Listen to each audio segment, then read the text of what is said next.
Hello, everybody. My name is Ray. Welcome to the Evangelical Dark Web. Today, we're going to be discussing Jack Hibbs getting the call, and that call is to clamp down on so-called replacement theology. I've been following trends on, Christian theology, and one of the trends is that dispensationalism is dying off. It is basically terminal with the younger generations of believers, and I think that the tech savvy dispensationalist pastors have caught on to this. They know that they are losing the debate. Now that the internet has allowed people to discover other schools of eschatology, they know that they're losing and they're trying to come up with a compelling way to argue against the other side. And so you're seeing a lot of dispensationalist pastors get the call to clamp down on replacement theology and anti Zionism. And some of these pastors, Jack Hibbs is who we're talking about today, but Frank Turek has done a recent video, trying to be pro-Israel, encourage Christians to be pro-Israel. Mark Driscoll, I believe, has also done videos of this sort as well. So Jack Hibbs recently got the call on Wednesday or Tuesday. So we're doing a video on Wednesday about it. And it's just more of the same bad argumentation, and it suffers from the fact that dispensationalists do not represent the other side that they are arguing against at all. They don't attempt to articulate what the other side believes when they're arguing against it. I have never heard it in person or online, a dispensationalist articulate what the other side, a covenant theologian, believes. They don't do that. They just don't. And that is more of the same from Jack Hibbs, but Jack Hibbs, even worse, does kind of fall into the trap of dual covenant theology, which is an actual heresy that talks about multiple paths, plans of salvation.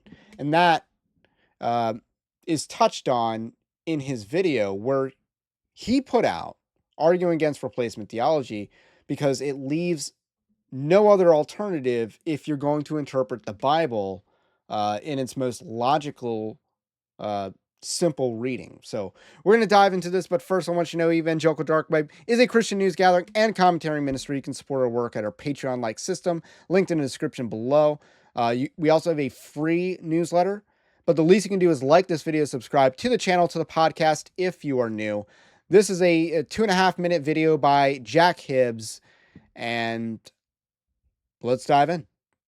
Hey, so the term is replacement theology. I just want you to think about that word for a moment. Replacement theology comes heavily out of those who hold, some, not all, some who hold to Reformed theology. And in their Reformed theology, they have, in their practice, replacement theology. So I want to pause him right here because I think he did air quotes on Reformed. And here's the thing. I don't think you can be Reformed and dispensationalist. Like John MacArthur, I don't think was really Reformed. He was a Calvinist and he was a dispensationalist. He would call himself a leaky dispensationalist. But nevertheless, I wouldn't say he was Reformed. But Jack Hibbs will make a broader argument against Reformed theology, basically calling it an end times heresy. But we'll get to that later. Replacement. Think about the word replacement. Replacement of a hip, replacement of a heart. What's going on here? It's taking out that which was and putting in something that is new. Take out Israel from the Bible and put the church in because that's what we want to do, they say. Israel has no right to God any longer. They're the Christ killers. They blew it. And everything that God promised to Israel is now promised to the church. Thus, replacement theology. So, yes, that entire stretch was largely a straw man. So, covenant theology teaches that there's a continuous people of God. Like the people of God is the elect, those whom God has chosen to save in the beginning of time. So, God chose to save these people. Those are his chosen people. Those are, the proper true Israel, the true bride of Christ. And that is who God is talking about in prophecy and beyond. So that is, Some would say the Israel of God, but I'm not basing that off of Galatians 6. But anyway, and I believe that the New Testament is incredibly clear that, Jesus can make sons of Abraham out of stones, and, not all those who are descendant of Abraham are really of Abraham. So who are the sons of Abraham? Father Abraham had many sons. So with that said, there is a real argument for, the real position of covenant theology is that there's a continuous people of God from Adam, because I do believe Adam was ultimately saved, to the Christians at the end. There's a people of God, and the nation of Israel is just in one stage of that in the middle, particularly because Abraham was promised to bring the lineage of Christ. He was promised that was the promise, that he would bring forth the Messiah who would be a blessing to all nations. Uh, the modern people group is not really a blessing to all nations. So anyway, let's get back into his video, because he did not articulate what the other side believes, and, had to call that out. That was not, he framed that negatively instead of positively, what they do believe. It's not about taking out and replacing words. It's about seeing a continuous people of God. I want to leave you with this thought. I believe that is one of the most, if not the most, egregious and arrogant belief systems today. It justifies, first of all, and spreads anti-Semitic thought. But did you know that God is not an anti-Semite? So there you have Jack Hibbs appealing to woke ideology, because, anti-Semitism is a woke buzzword. The ADL is a anti-Christ grift that shakes down corporations and, defends the legacy of people who committed homicide and assault of the variety that is sexual. So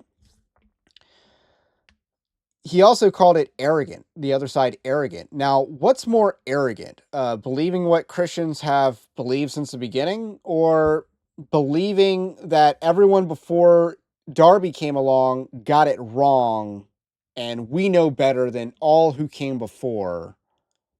Now, again, I'm not saying just because a theology is new that it's wrong, but it's incredibly arrogant to say we got it right and everyone else was wrong and was a heretic because they were not sufficiently philo-Semitic enough.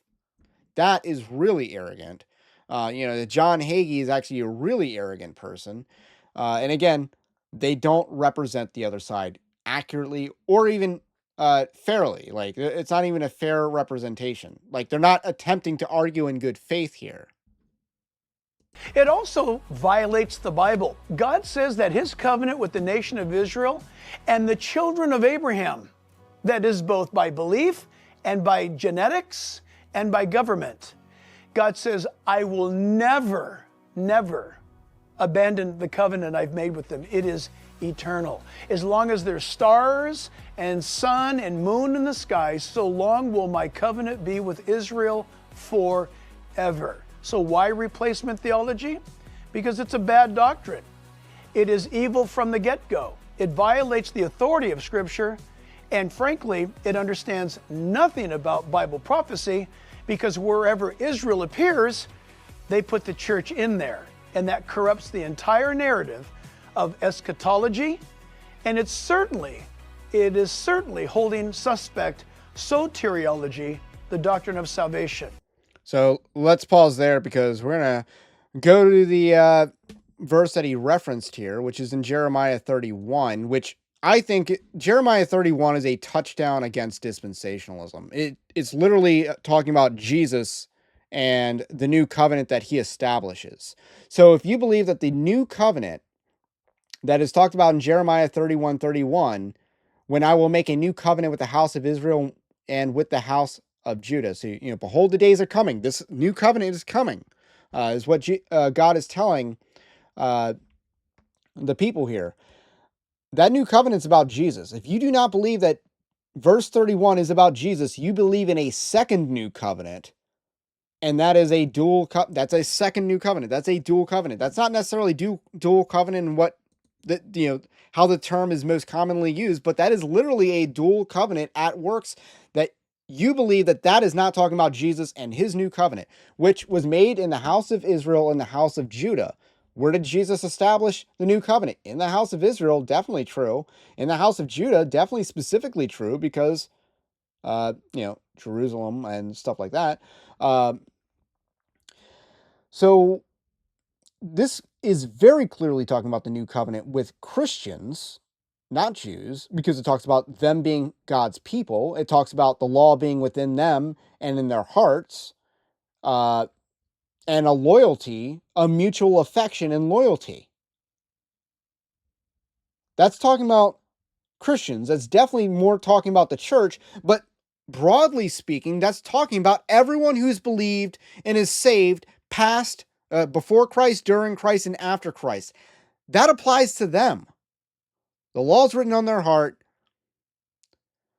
I will be their God and they shall be my people. That applies to everyone who is saved, past, present, and future. And then he talks about the parts below, which again completely blows up the dispensationalist Zionist narrative.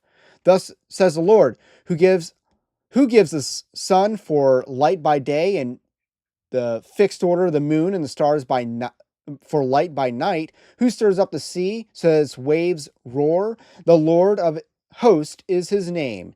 If this fixed order departs from before me, declares the Lord, then the offspring of Israel will also will cease from being a nation before me forever. Well, guess what? They ceased from being a nation before God. The calendar might have changed, but the fixed order did not. So that means that this is not talking about modern Jews. That means we cannot interpret. We know one interpretation is false because it's clearly not true. It's clearly not talking about modern Jews, because God destroyed that nation, the ancient Israelites. He destroyed them in AD 70. Their culture was destroyed. We don't know about any the genetic records were destroyed. Their beliefs were destroyed. They have no temple, they have no priest, and they have no sacrifices. Modern Judaism is an aberration of ancient Judaism. It took the oral tradition that Jesus argued against consistently, combined some new oral tradition on top of that, but is entirely built around rejecting Christ. And the government also ceased to exist until 1948. So they ceased to exist in all three of the things that Jack Hibbs mentioned, and the people who are most genetically similar to the ancient Israelites are the Palestinians, actually. And even Jews have argued that when they're arguing, Zionist Jews have argued that because they wanted to use that as justification for annexation. So even the Zionists will acknowledge that the Palestinians have more attachment to the ancient Israelites when it suits their purposes. They'll acknowledge that. So this passage destroys dispensationalism. Jack Hibbs is a pastor. He should be able to see that this is talking about Jesus. Unambiguously, this is talking about Jesus. He is a pastor. How does he not see that? How is he blinded to that? But again, this theology that's really foreign to the United States for sure, but also, it crept into tradition, has had a lot of consequences. It has blinded generations of believers. Friends, get away from replacement theology and from those who hold to it. It is a last days manifestation promised by the Lord, that there'd be those in the last days departing from the faith. There would be those in the last days that would turn their back on Israel. Just make sure you're not one of them. So That's his final pitch is a fear pitch. This is one of the manifestations of the last day, end times where people are departing from the true faith. And here's the thing. First of all, like I already said, the theology he's arguing against predates his own. So it's definitely not an end times theology. Second of all, let me just say, like, one of the reasons why I've definitely gone away from historic premillennialism is because I don't think the history of historic premillennials is good. Like the historic premillennials have a consistent pattern of trying to uh, instigate the return of Christ, and you saw that with the Anabaptists, who were the bad guys in the Reformation. In some ways they were worse than Catholics, but that's a story for another day. And I think you see it in earlier movements as well. It is one of the first eschatologies, so I'm not saying that you're a heretic for believing that. But again, the non-dispensationalists can have very polite conversations about eschatology and not say, hey, you're a heretic for this or for believing differently than me. But it is only the dispensationalists that make eschatology a major theology instead of a minor theology. That is a pattern that cannot be ignored. And it's frankly not in good faith to do that. It's not in good faith to say that Reformed people are heretics, because they reject a theology that arose in the mid 1800s. That's not good faith argument. So, but nevertheless, that's what Jack Hibbs is bringing, and it doesn't work because the internet exists. It doesn't work because social media exists. This theology, again, I've never heard a dispensationalist articulate the other side correctly. I was taught dispensationalism. I was taught to be dispensationalist in my first exposure to eschatology, and the other sides were not represented. You know what? Information is too accessible for dispensationalists to not represent the other side accurately and to not bring compelling arguments on why they are wrong. Instead, it is a guilt manipulation. You can't, it is woke fear mongering. You can't be anti Semitic. That is like the worst of all sins, anti Semitism. And then you can't not support Israel. You would be on the wrong side of God. That's fear mongering. And it does not work because it's clearly God does not call us to support a pagan religion and to preserve a pagan religion, which is what Zionism entails. Christians are not called to conserve pagan religions and cultures that are opposed to God. We're not called to preserve those. So I'll end on that note. That's all I got for today. My name is Ray, the Evangelical Dark Web. Have a blessed day. Stay based. Christ is King. And we will catch you on the next one.